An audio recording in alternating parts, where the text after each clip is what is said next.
Nag-request si Catherine Bernardo na huwag makatrabaho si Daniel Padilla sa ABS-CBN.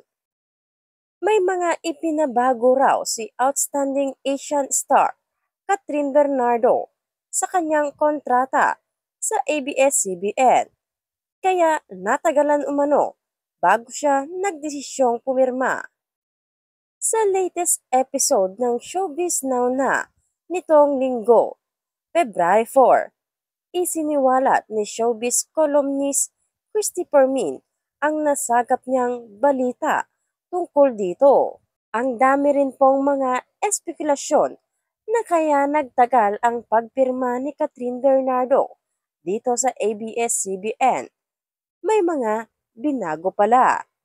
May mga close doon na ipinabago ng kanyang abogado at ng kanyang mga magulang at ni Catherine na mismo, saad ni Christie.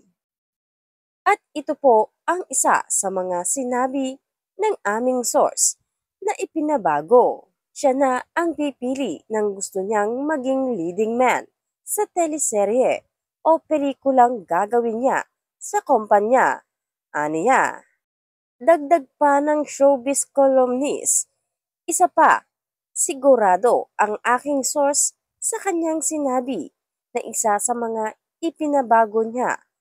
Wala muna silang gagawing proyekto ni Daniel Padilla. Kaya sa palagay ni Christie, talagang masama raw ang loob ni Catherine kay Daniel. Dahil kung mababaw lang ang sugat na idinulot sa kanya ng ex-jowa niya, magpapaka-professional siya at makikipagtrabaho pa rin sa aktor sa kabila ng nangyaring breakup. Pero, imposible raw na hindi gumawa ng pelikula ang Katniel, lalo pat nasa iisang tahanan lang naman daw sila.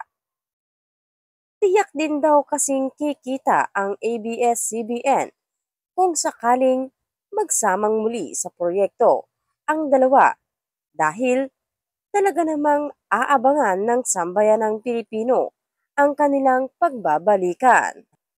Matatandaang tinuldukan na ni Catherine kamakailan ang umuugong na bulong-bulungang lilipat daw siya ng management matapos niyang tuparin ang pangako sa ABS-CBN sa pamamagitan ng muling pag-renew ng kontrata rito. Samantala, naiulat na rin noong Enero ang tungkol sa pagpirma ni Daniel ngayong February sa parehong kumpanya.